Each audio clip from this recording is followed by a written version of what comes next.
Hey everyone, welcome to The Explainer. I'm absolutely thrilled you're joining us because today we're looking at a completely monumental shift in the financial landscape. We usually think of innovation as this slow, creeping process, right? But the truth is, category-defining disruption doesn't just politely knock on the front door, it kicks it down all at once. Today, we're breaking down a single day in fintech, where the entire paradigm just shifted overnight. Let's make sense of exactly how it all went down. So, did you miss the future of fintech? Honestly, it's a serious question. Think back for a second to when Nokia had the undisputed best phone on the market, or when BlackBerry had a total stranglehold on literally every corporate executive's thumbs. Remember when Micron was just this background memory chip company nobody brought up at dinner? The market completely changed right underneath them in the blink of an eye. And in finance, well, we're having one of those exact moments right now.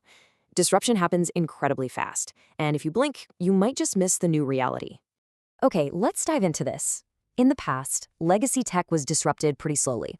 But just recently, on the exact same Wednesday, the industry was hit by three massive tidal waves: consumer AI portfolio management, consumer banking stablecoins, and an all-out global SaaS billing war.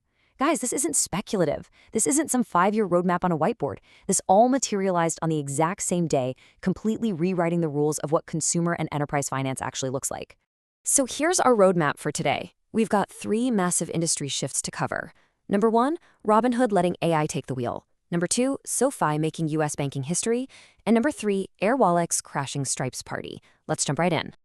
All right, starting with number one, Robinhood and how AI takes the wheel. So Robinhood has officially launched agentic trading. This allows artificial intelligence agents to trade equities on your behalf entirely independently. It runs securely in the background using what's called a model context protocol, which is basically a highly secure translation layer letting your AI talk safely to the trading system. Here's exactly how this flow works. Step one, you open a dedicated agentic account, kept totally separate from your main portfolio. Step two, you load it up with capital. Step three, and this is the truly wild part, you connect a third-party AI. Claude, ChatGPT, Codex, Cursor, whatever you prefer. And finally, step four, the agent executes. We're talking about an ordinary investor's AI agent now handling complex portfolio rebalancing, executing price-triggered buys, and managing sector rotation. All completely automated, with absolutely zero need for your human sign-off on every single move. But it doesn't stop at just trading stocks. This agentic finance layer actually extends right out into your real-world spending. With Robinhood's new agentic credit card, which right now is for gold card holders, you can actually let your AI agents make virtual card purchases. Now don't panic, it's not a blank check. You set preset monthly limits, but your AI is now empowered to act as your literal financial assistant out in the real-world economy, which, hopefully means it's buying your groceries and not a virtual yacht. To really grasp the scale of this, just look at this number, $345 billion. That is Robinhood's platform assets across their 27.6 million funded customers. To put that into perspective, that is a mountain of capital. I want to be super clear here. This isn't some niche experimental sandbox for quantitative hedge funds or elite institutions. This is a widespread, category-defining moment. A regulated, native agentic finance layer is being handed straight to everyday retail investors. Robinhood CEO Vlad Tenev actually hit the nail on the head. He said, "Our mission has always been to democratize finance for all, and now that mission extends to AI agents." They didn't just bolt on some fun little AI chatbot feature for a press release. They completely rewired what a brokerage account can do for, say, your cousin who just happens to have a $20 a month ChatGPT subscription. The game has entirely changed. Moving on to story number two, SoFi makes banking history. Now, what's really interesting about this is how SoFi has officially launched SoFiUSD. This is a dollar-backed stablecoin living right on the Ethereum and Solana blockchains, and it's now available for its 14.7 million members. For years, there's been this massive, totally impenetrable wall between fast, innovative crypto-native issuers and your slow, highly regulated traditional national banks, right? You were basically in one camp or the other. Well, with this move, SoFi has completely obliterated that wall. Which brings us to a really powerful point from SoFi CEO Anthony Noto. He said, people no longer have to choose between blockchain technology and regulated banking products. Navigating the regulatory red tape to pull this off is insanely difficult, but they've brilliantly threaded the needle to become the very first U.S. national bank to drop a proprietary stablecoin directly inside a mainstream consumer banking app. It's just sitting right there next to your standard checking account. So let's look at how this rollout is happening. Phase 1 is happening right now.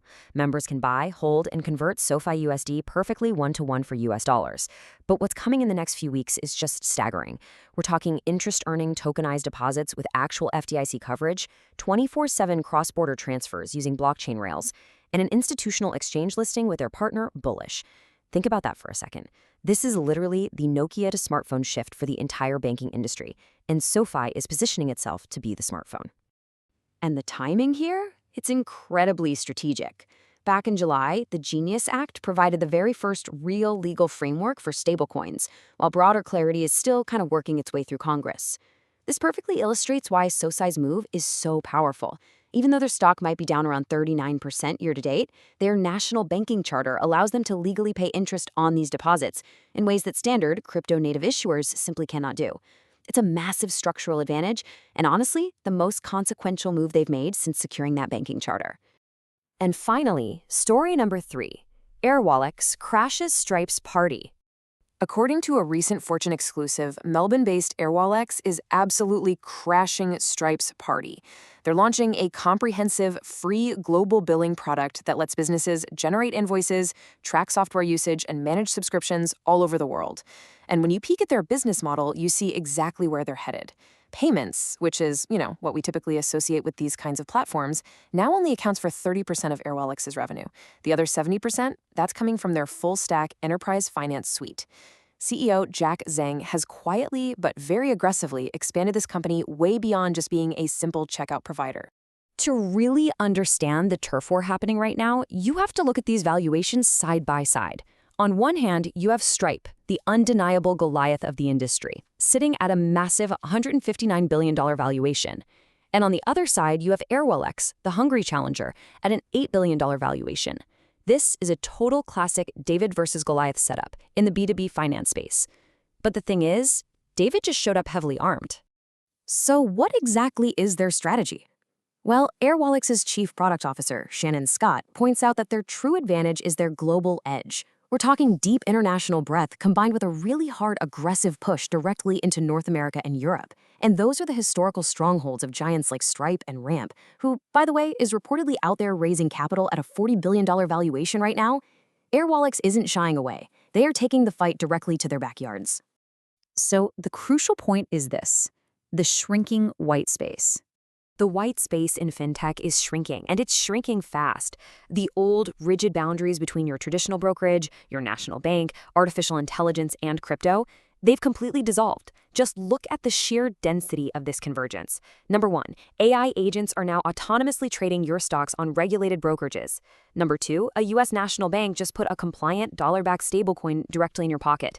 And number 3, an $8 billion Australian fintech just walked right into Stripe's territory with a free, full-stack global billing product. All of this happened simultaneously. Convergence isn't just some future prediction anymore, folks. It is the absolute reality of right now. I want to leave you with one final thought. Is your portfolio and your business truly ready for the automated era? Because the frontier is already here. If you want to keep cutting through the noise and finding the actual signal, make sure you subscribe for more explainers from Fintech Stacks. We're here breaking down the realities of finance every single day. Keep learning, and I'll catch you next time.